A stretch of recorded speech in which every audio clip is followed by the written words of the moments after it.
Hello everyone, कैसे हो आप लोग? पढ़ाई कैसी चल रही है? एक्चुअली आज मैं कुछ नया पढ़ाने नहीं आया हूँ, सिखाने नहीं आया हूँ। बस कुछ बात करनी थी कि आप सबको पता होगा हमने अपने यूट्यूब चैनल पे एक नई वीडियो सीरीज शुरू की है। काफ़ी दिन हो गए वैसे तो, जिसमें हर रोज़ हम एक नए टॉपिक पे एक अप्लाइड मैथ का वीडियो और एक प्योर मैथ का क्लासरूम वीडियो रोज़ अपलोड कर रहे हैं। आप लोग उसको बहुत अच्छा रिस्पांस दे रहे हो, अच्छे कमेंट कर रहे हो, लाइक कर रहे हो। ये काफ़ी अच्छा लगता है, मोटिवेशन देता है। पर बीच में वहीं कहीं ना कहीं कुछ नेगेटिव कमेंट्स आ जाते हैं, जिसमें से सबसे मेन है कि नया कंटेंट, नई वीडियोस क्यों नहीं अपलोड कर रहे हो। बहुत ऑब्वियस सा कारण है इसका, सबको पता है नया कंटेंट कैसे अवेलेबल करा सकते हैं।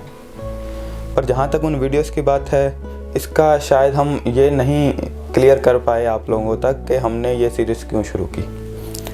अक्सर क्लास में या सेमिनार में ये बच्चे रेगुलर क्वेश्चन हर बार कोई ना कोई पूछता ही है कि हमारे कुछ दोस्त हैं जो एकेडमी को अफोर्ड नहीं कर सकते हैं, यहाँ तक नहीं आ पाते हैं, उनके लिए आप क्या कर रहे हो। तो उसको ध्यान में रख के हम लोगों ने डिसाइड किया था कि वो वीडियोस जो अब हम सेल नहीं कर रहे हैं या थोड़े से पुराने हो गए हैं, क्यों ना हम उनको यूट्यूब पे सबके लिए फ्री में अवेलेबल कर दें, ओपन कर दें, ताकि हर कोई सीख सके। जो हम तक नहीं पहुंच पा रहे हैं हम उन तक पहुंच जाएं। बस यही एक मकसद था, हेल्प करना। ऐसा नहीं है कि वो वीडियोस काम के नहीं। आज से 2 या 3 साल पहले तक हम उन्हीं वीडियोस को ही DLP program, distance learning program जिसको हम बोलते हैं, उसमें उन्हीं वीडियोस को सेल करते रहे हैं अच्छे खासे अमाउंट पे, और बच्चे उनको ख़रीदते थे, उन्हीं से सीखते थे, अपने एग्ज़ाम क्लियर करते थे, DLP प्रोग्राम्स में भी अच्छे रैंक लेके आते थे। सीखना उसका मेन मकसद होना चाहिए। आपको सीखने कुछ कहीं से भी मिले वहीं से सीखना चाहिए। इन वीडियोस को उन दोस्तों तक शेयर करो जिन्हें आपको लगता है इनकी बहुत ज़रूरत है। जहाँ तक नए कंटेंट की बात है, हम इस चैनल पे अब लगातार रेगुलर एक्टिव रहने वाले हैं, और आपने ये नोटिस भी किया होगा काफ़ी दिन से, question discussions videos, topic discussion videos, नए वाले, ये सब अब इस चैनल पे आता रहेगा। और बीच बीच में किसी पर्टिकुलर टॉपिक पे लाइव क्लासेस भी होती रहेंगी। तो उन सब के लिए आप चैनल को सब्सक्राइब करके रखो। फ़िलहाल सीखने पे ध्यान दो, और बस यही बात करनी थी। Thank you.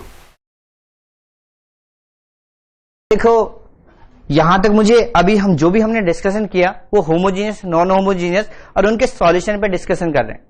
यहां से नेक्स्ट टर्म आती है। वैसे तो मैं इस टर्म को प्रूफ के बाद बताता तो ज्यादा बेटर रहता, लेकिन अभी मैं यहां पे हेडिंग डालो principal of superposition.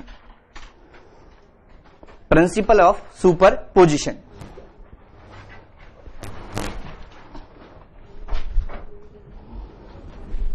Principal of superposition note किया। अब लिखो consider the second order consider the second order non-homogeneous differential equation, non-homogeneous second order linear non-homogeneous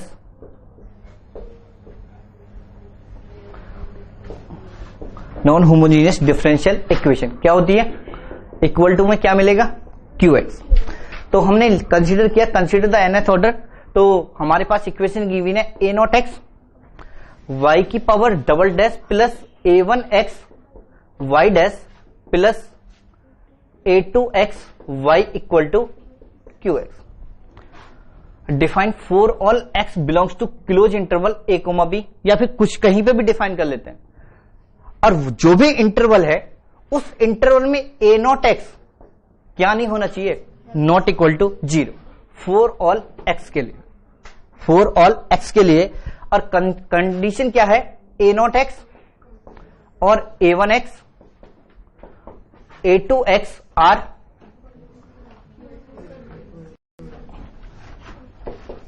qx are continuous function, continuous function. यहां से हम एक प्रिंसिपल जनरेट कर रहे हैं कि principle of superposition non homogeneous equation के लिए। तो यहां से मैं मान रहा हूं let y1 and y2 are two solution of the equation हमने जैसे वहां पे होमोजीनियस के केस में माना था, ऐसे हमने यहां पे क्या मान लिया, नॉन होमोजीनियस के केस में। तो इनका लीनियर कॉम्बिनेशन भी तो सॉल्यूशन होगा। तो हमने लेट किया y of x equal to C1 y1 plus C2 y2, C1 y2 with the solution of equation 1। हो सकता सॉल्यूशन हो, बोल नहीं सकता, अभी नहीं बोल सकता कि ये सॉल्यूशन होगा। ये लीनियर कॉम्बिनेशन डिफाइन किया, और डिफाइन करने के बाद में क्या चेक करोगे कि ये जो फंक्शन है, जो एक न्यू फंक्शन है, क्या ये सॉल्यूशन है? तो चेक कर सकते हो, अगर ये सॉल्यूशन हुआ तो इसे सेटिस्फाई करेगा। तो यहां से इसकी वैल्यू क्या आएगी, ए नॉट, यहां से इसकी वैल्यू आएगी ए नॉट एक्स और C1 y1 plus C2 y2 double dash plus A1 x C1 y1 plus C2 y2 dash plus A2x equal to, यहां से इसकी value C1 y1 plus C2 y2 equal to क्या आना चाहिए, QX, equal to क्या मिलना चाहिए, QX।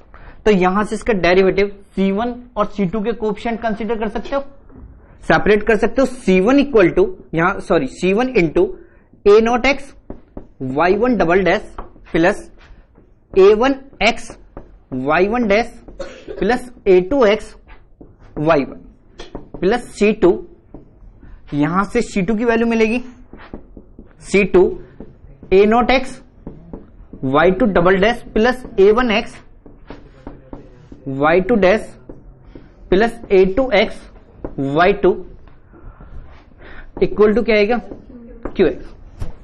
अब y1 y2 तो हमने लेट किया ना कि सॉल्यूशन है, अगर ये सॉल्यूशन है तो गिवन इक्वेशन को सेटिस्फाई करेंगे।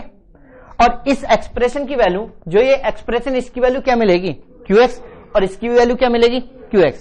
तो यहां पे अगर मैं पुट करता हूं कि C1 QX plus C2 QX equal to QX आएगा, तो यहां से कुछ ऐसा मिलेगा, C1 plus C2 minus 1 into QX equal to 0।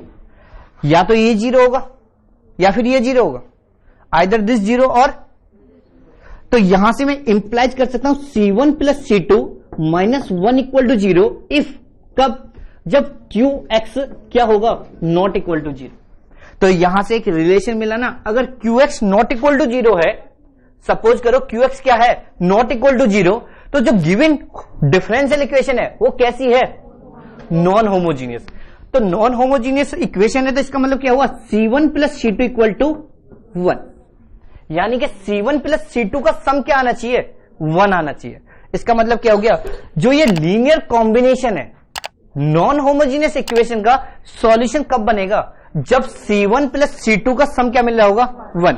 अब सेकंड केस, सपोज करो QX इक्वल टू 0, अगर ये QX ही 0 हो गया तो यहां से हम ये केस बना सकते हैं, C1 into 0 plus C2 into 0 equal to क्या मिल रहा होगा, 0 मिलेगा। तो इस केस में तो 0 इक्वल टू क्या मिलेगा, 0। तो C1 और C2 पे कोई कंडीशन मिली, कोई कंडीशन मिली। तो होमोजीनियस नॉन होमोजीनियस के केस में, जब भी नॉन होमोजीनियस का केस आएगा तो वहां पे लीनियर डिफरेंशियल इक्वेशन का सॉल्यूशन कब कन्वर्ट होगा, जब C1 प्लस C2 का सम क्या मिले, 1।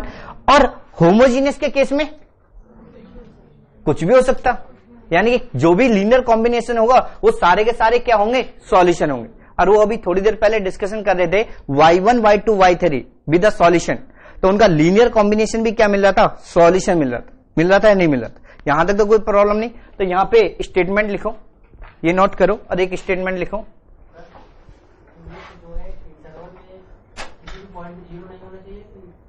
क्या बोल रहे हो,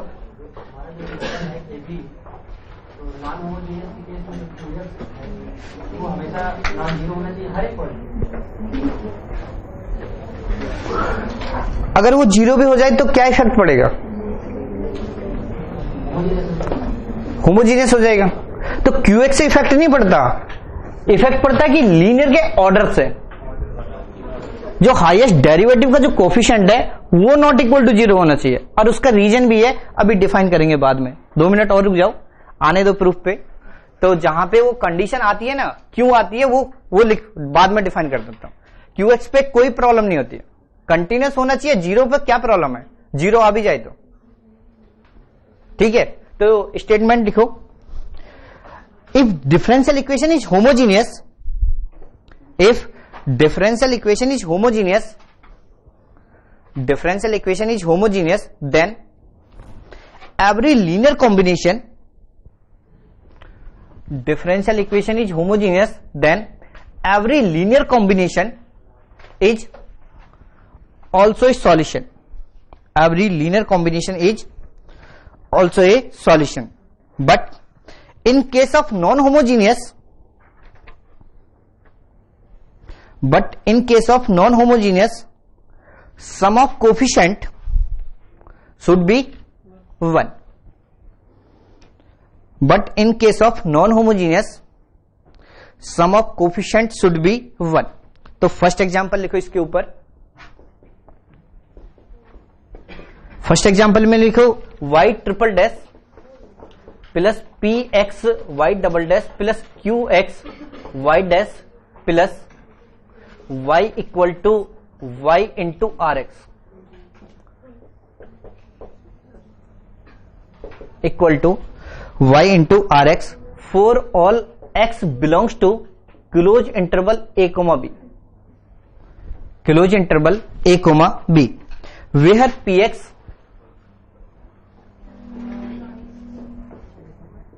qx और rx are continuous,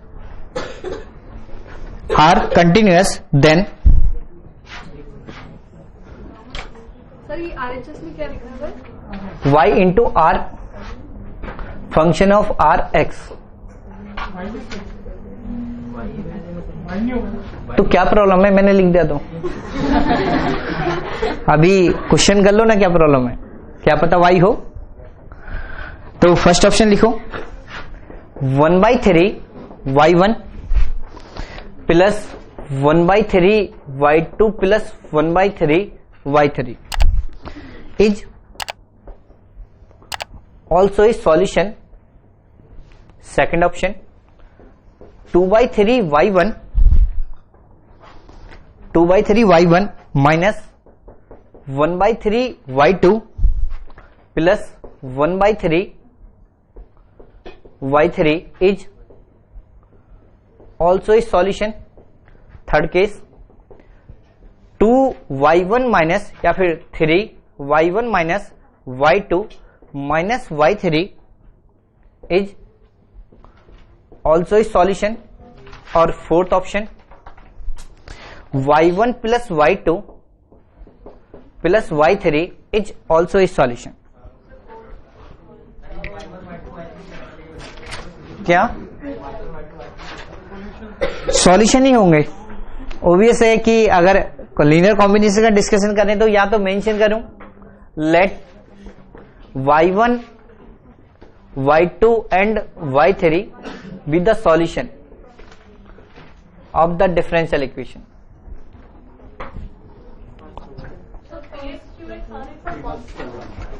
क्या बोल रहे हो? px और qx are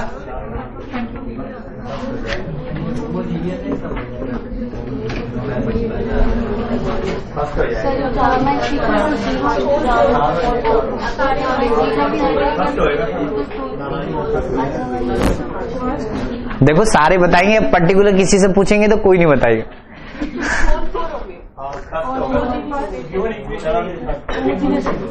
given equation is homogeneous, homogeneous non homogeneous, non homogeneous.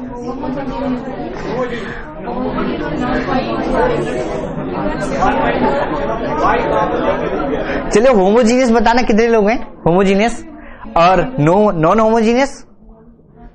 Non homogeneous की वेटेज कम है थोड़ा तो होमोजीनियस मान लेते हैं। यहां पर इस टर्म को शिफ्ट कर लो, अगर मैं इस टर्म को शिफ्ट कर ला तो यहां पे क्वेश्चन कन्वर्ट हो जाएगा ना होमोजीनियस में। और लास्ट ईयर जो जीरोज का क्वेश्चन आया था उसमें ये इक्वेशन गिवन थी वाई डबल, लास्ट ईयर से last year y double dash x equal to cos x y equal to y, सिर्फ ये इक्वेशन गिवन थी। तो यहां पे एग्जाम में ये क्वेश्चन सॉल्व नहीं होता, क्योंकि हम सेकंड ऑर्डर वेरिएबल कोएफिशिएंट मान के चले थे cos x y, और इसे शिफ्ट करोगे तो यहां से y double dash x plus cos x minus 1 into y equal to 0 मिलेगा। तो ये क्या मिल गया, qx, एक फंक्शन मिल गया। तो यहां पे जो क्वेश्चन गिवन है, सपोज करो अगर मैं इस टर्म को शिफ्ट कर लेता हूं तो यहां से क्या मिलेगा, 1 minus R x into y equal to 0। ये कैसी इक्वेशन है, होमोजीनियस। होमोजीनियस के केस में एवरी लीनियर कॉम्बिनेशन क्या होगा, सॉल्यूशन होगा। अगर मैं इसी क्वेश्चन को यहां से चेंज कर देता हूं y इक्वल टू वाई, और यहां पे क्या गिवन था आर एक्स, और यहां से y को रिमूव कर दूं, तो फिर कौन सा सॉल्यूशन होगा, एक तो फर्स्ट भी होगा और थर्ड भी होगा। देख लो कोफिशिएंट का सम क्या मिल रहा, 1, यानी कि अगर यहां से y को रिमूव कर रहे हैं तो यहां पे क्या है, कोफिशिएंट का सम क्या मिल रहा, 1, और यहां पे भी कोफिशिएंट का सम 1। तो फर्स्ट भी ऑप्शन है और थर्ड भी, तो इसमें तो कोई प्रॉब्लम नहीं है। इस पे थोड़ा टफ क्वेश्चन बनाते हैं। हाँ, तो वो सब कुछ गिवन है, फंक्शन गिवन है कंटिन्यूअस। और नेक्स्ट क्वेश्चन लिखो, let f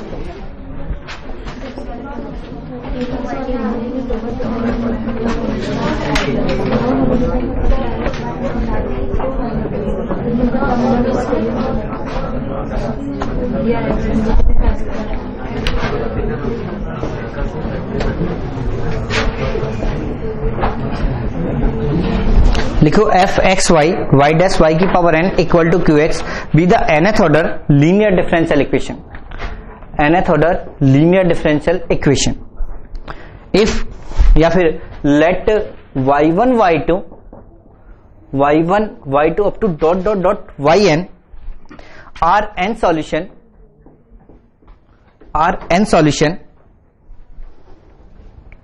solution if yx equal to summation I equal to 1 to n ci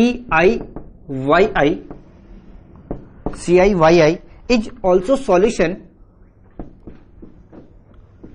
solution, then first option qx not equal to 0 implies for all I ci less than 1. Second option, if there exists k such that c k greater than 1 implies qx equal to 0. Third option, if ci greater than equal to 0 and qx not equal to 0 implies ci less than equal to 1 for all I. Fourth option, if cj greater than equal to 0, अभी बाद में discussion करना, cj greater than equal to 0 for all j there exists k such that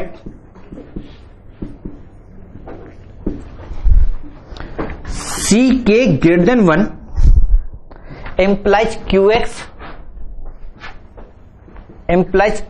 equal to 0.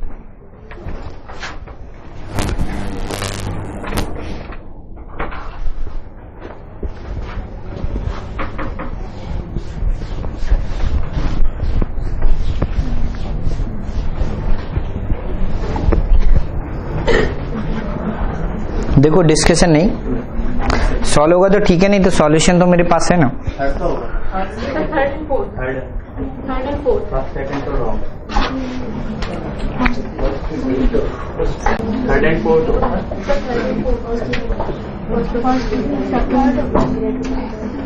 बोलो, अब तो definition है तुम्हारे पास। मैंने जो इक्वेशन कंसीडर करी थी वो कितने ऑर्डर की थी, सेकंड ऑर्डर। अगर मैं सेकंड ऑर्डर की इक्वेशन को कन्वर्ट कर दूं nth ऑर्डर पे, तो इतना ही तो चेंज होगा, C1 plus C2 plus Cn equal to क्या मिलना चाहिए, 1। यही तो केसेस है। तो यहां पर जो इक्वेशन गिवन है उसे हम n ऑर्डर पे सॉल्व नहीं करते, सेकंड ऑर्डर पे सॉल्व कर लेते हैं। सपोज करो कि yx equal to c1y1x plus c2y2x solution है। तो यहां पे पहले तो इन सब चीज का ध्यान रखना कि जो इक्वेशन गिवन है वो होमोजीनियस है non homogeneous, non homogeneous. First option qx not equal to 0, तो हमें कंडीशन क्या गिवन है, qx नॉट इक्वल टू 0 है तो नॉन होमोजीनियस। अब इंप्लाइज फॉर ऑल i सी आई किससे लेस देन होनी चाहिए, तो देखो सेकंड ऑर्डर की लीनियर डिफरेंशियल इक्वेशन है, तो इसका होमोजीनियस सॉल्यूशन कब होगा, जब c1 plus c2 equal to क्या मिल जाए 1। इसको मैंने 2 मान लिया और इसको मैंने -1 मान लिया, लेट कर सकता हूं, इनका सम कितना आएगा 1। लेकिन इन्होंने क्या कंडीशन दी है, फॉर ऑल i के लिए ci किससे लेस देन होना चाहिए 1 से, तो एक एग्जांपल मिल गया ना। अब सेकंड एग्जांपल में बोला गया देयर एग्जिस्ट के सच दैट c के ग्रेटर देन 1, यानी कि जितने भी c के हैं उसमें से देयर एग्जिस्ट कुछ k की बात हो रही है, कुछ कोफिशिएंट की बात हो रही है कि वो किससे ग्रेटर देन है 1 से, इंप्लाइज qx इक्वल टू 0। तो इसी एग्जांपल को ले लो, इसी एग्जांपल में हमने एक c1 को क्या मान लिया 2, बाकी तो लेस देन हो सकते हैं ना, लेस देन 0, बाकी पे तो कोई कंडीशन नहीं है। उन्होंने देयर एग्जिस्ट की बात करी है, देयर एग्जिस्ट के और सच दैट किस टाइप के, c के किससे ग्रेटर देन होनी चाहिए 1 से, तो इंप्लाइज qx क्या होना चाहिए 0। समझ में आना चाहिए, समझ आया नहीं है, तो ये भी तो जरूरी थोड़ी है कि qx 0 होगा। इसी एग्जांपल की हेल्प से ये ऑप्शन भी तो डिस्कार्ड हो गया। Third option ci greater than equal to 0, condition given है कि जो भी ci हैं वो कैसे हैं, ग्रेटर देन इक्वल टू 0 है, और qx क्या है नॉट इक्वल टू 0। इसका मतलब क्या हो गया c1 plus c2 up to dot dot dot cn equal to क्या मिलना चाहिए 1। इसका for all ci less than equal to 1, for all i, यही तो बोला है या नहीं बोला। तो यहां से बताओ कि जब ci किसी भी सारे के सारे ci की वैल्यू 0 पुट कर देता हूं, सारे के सारे ci की value qx not equal to 0 है, सारे के सारे ci मैं 0 पुट करता हूं, तो कुछ ci तो ऐसे भी मिलेंगे ना जिसकी वैल्यू 1 होगी, यानी कि एक तो मिलेगा ही ना। अगर सारे के सारे ci greater than equal to 0 हैं और यहां पे बोला गया implies ci less than equal to 1, अगर सारे के सारे ऐसा कर देता हूं x ci belongs to close interval 0,1, ये कंडीशन है। अगर सबकी यहां से यहां तक cn-1 प्लस ये कर देता हूं, तो अगर इसकी सबकी वैल्यू 0 हुई तो cn को तो 1 होना पड़ेगा, और अगर सारे के सारे फ्रैक्शन में मिले तो कोई प्रॉब्लम ही नहीं है। तो ऐसे मिलने चाहिए ना कि जिनका सम क्या होगा 1, तो यही कंडीशन दे रखी है ci किससे लेस देन होंगे 1 से, तो फोर्थ थर्ड ऑप्शन ट्रू हो गया। अब यहां से देखो if cj greater than equal to 0, for all j c के सच दैट c के greater than equal to 1, implies qx equal to 0। तो ये सही है फॉल्स है, ट्रू है, क्यों, क्योंकि cj सारे के सारे क्या हैं ग्रेटर देन 0, और यहां पे बोला गया कि कुछ c के ऐसे भी हैं जो ग्रेटर देन किससे हैं 1 से। तो अगर 1 से ग्रेटर देन हो गए तो इक्वेशन, अगर इस लीनियर कॉम्बिनेशन सॉल्यूशन होगा तो तभी पॉसिबल है जब इक्वेशन कैसी होगी होमोजीनियस, और वो होमोजीनियस कब बनेगी जब qx इक्वल टू क्या मिलेगा 0। समझ आया नहीं है, इसमें तो कोई प्रॉब्लम नहीं, रब कर दूं।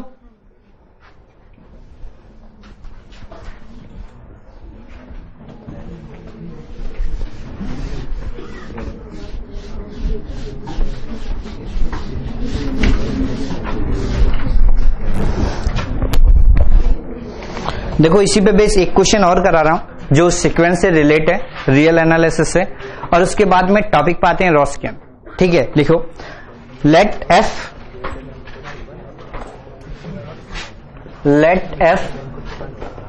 x y y dash up to dot dot dot f की power n equal to qx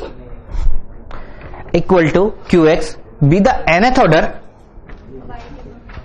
y की पावर n, सॉरी y की power n equal to qx with the nth order linear differential equation and qx not equal to 0, qx not equal to 0। Let let y1 y2 yn are n solution, फिर हमने एक set define किया and a equal to c1 c2 cn और सारे के सारे ci belong कर रहे हैं r पॉजिटिव को, सारे के सारे ci किसको बिलोंग कर रहे हैं? r पॉजिटिव को, such that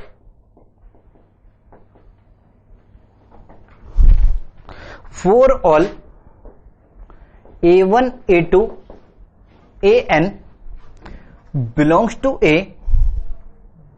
for all a1 a2 an belongs to किस सेट में बिलोंग कर रहे हैं? a सेट में। तो हमने एक लीनियर कॉम्बिनेशन डिफाइन किया y of x equal to summation i equal to 1 to n ai yi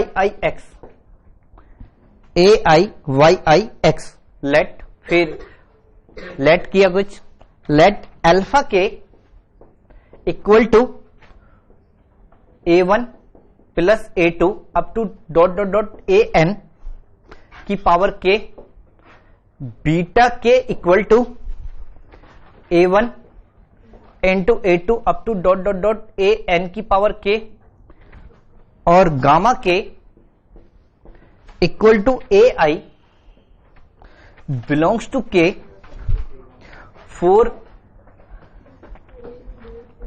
fixed I ai belongs to a1 a2 up to dot dot dot an। then first option, language बहुत छोटी हो जाती है, question में calculation नहीं होती है। First option है अल्फा के टेंड्स टू 0 एज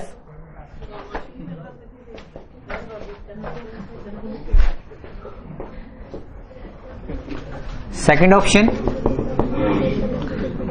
अल्फा के टेंड्स टू 1 एज के टेंड्स टू इंफिनिटिव, बीटा के टेंड्स टू 0 एज के टेंड्स टू इंफिनिटिव, और फोर्थ ऑप्शन बीटा के टेंड्स टू 0 एज के टेंड्स टू इंफिनिटिव।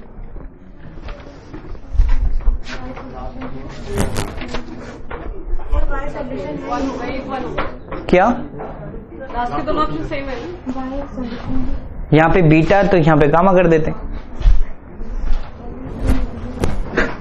क्या बोल रहे थे? सॉल्यूशन होगा ये, हाँ, with the solution, linear combination solution की बात कर रहे हैं।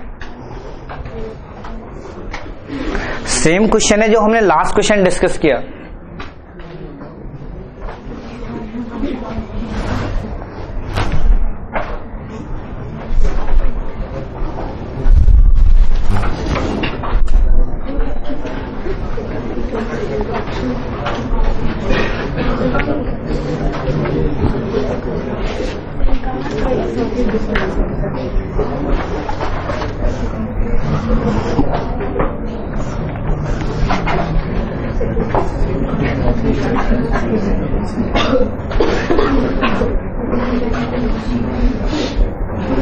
ध्यान रखना, जब भी क्वेश्चन में लैंग्वेज लिखी हो ना, उस क्वेश्चन में कैलकुलेशन नहीं होती। एग्जाम के क्वेश्चन में भी बस लैंग्वेज की वजह से क्वेश्चन छोड़ देते हैं, लैंग्वेज इतनी बड़ी लिखी होती है। और सेकंड, थर्ड, फोर्थ, और कोई आंसर? सेकंड, थर्ड, फोर्थ, कितने लोगों से सॉल्व हो गया सेकंड, थर्ड, फोर्थ?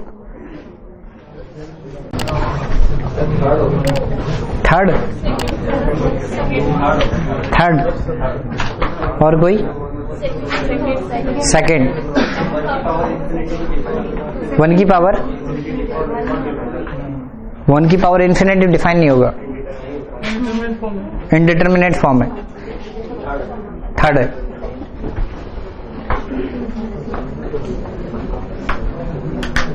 थर्ड,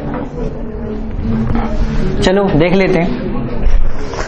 अब यहां से पहला ऑप्शन, यहां पे बोला गया A1 A2 AN, ये सारे के सारे कंडीशन शुरू से रीड करना है। ये नॉन होमोजीनियस इक्वेशन है, नॉन होमोजीनियस इक्वेशन है, और ये जो सेट है वो किसका सेट है, सी आई बिलोंग किसको कर रहे हैं, आर पॉजिटिव। अगर यहां पे थोड़ा सा भी चेंज कर दूं, आर की जगह सी आई को ऐसे चेंज कर दूं ग्रेटर देन इक्वल टू 0, इससे भी जो ये ऑप्शन लिखे हुए हैं ना ये सारे चेंज हो जाएंगे। तो कौन सा जो आपने फंक्शन डिफाइन किया एफ के कॉमा नहीं, जब आपने जो फंक्शन डिफाइन किया ना, आपने फंक्शन जो डिफाइन किया वाई वाई दैट का, तो ये एक्स भी है क्या इसके साथ में? यहाँ पे हाँ ये एक्स है क्या? क्यों एक्स नहीं होगा क्या? एक्स हुआ तो सर वो क्यू एक्स है, वहाँ पे वो भी एक्स ले लेंगे तो सर होमोजेनियस बन जाएंगे तो थोड़ा कम दिमाग लगाते हैं, ज्यादा नहीं लगाते। ये एक जनरल फॉर्म लिखी है, अब काटना ऐसे पॉसिबल नहीं है। जब जनरल फॉर्म, जब कुछ गिवन ना हो ना तो उसे अननोन मान के चलते हैं, ठीक है। तो अपने अकॉर्डिंग नहीं चलते कि यहाँ पे एक्स लिखा हुआ है तो यहाँ पर भी एक्स ही होगा, जरूरी थोड़ी कि यहाँ पे एक्स ही हो।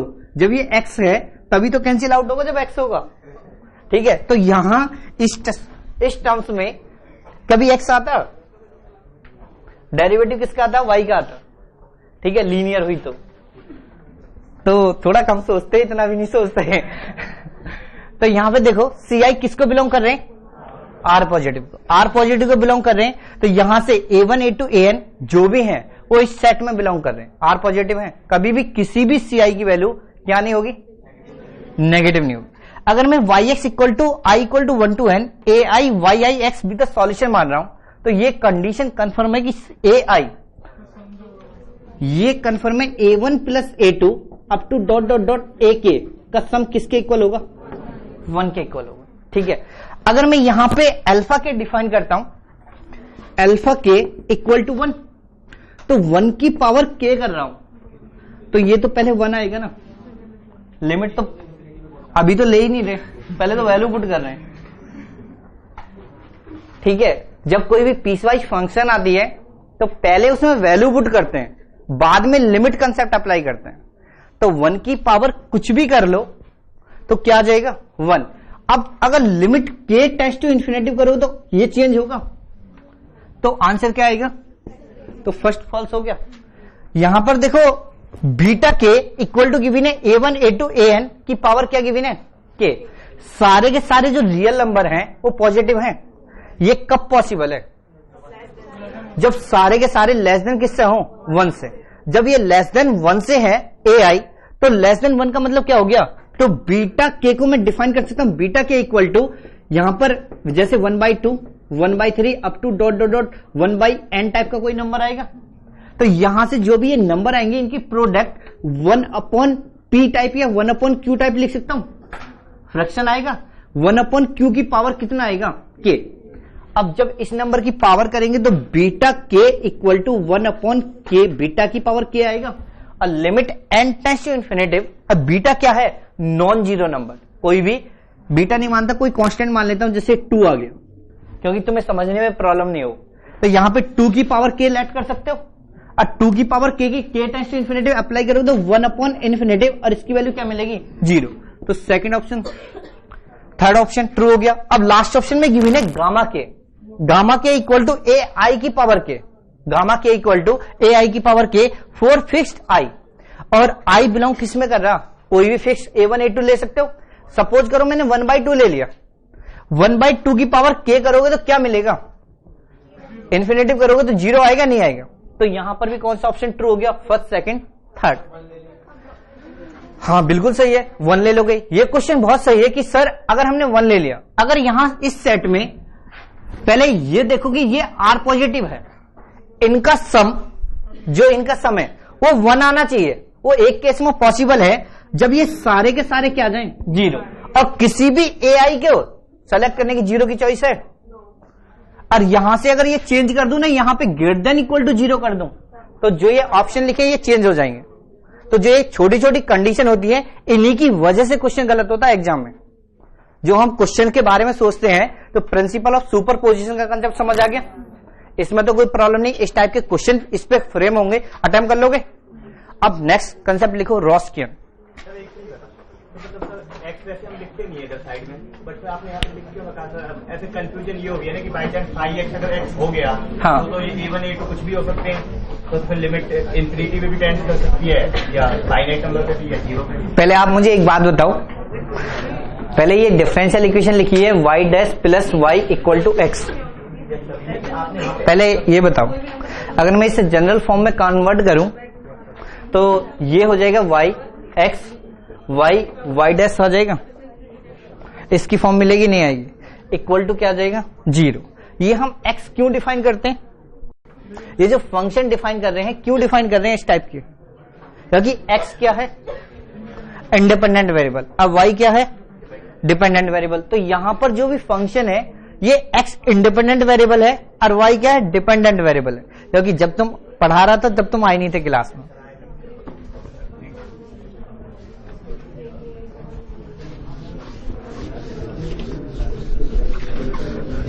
चलो डिस्कस करते हैं अपना नेक्स्ट टॉपिक।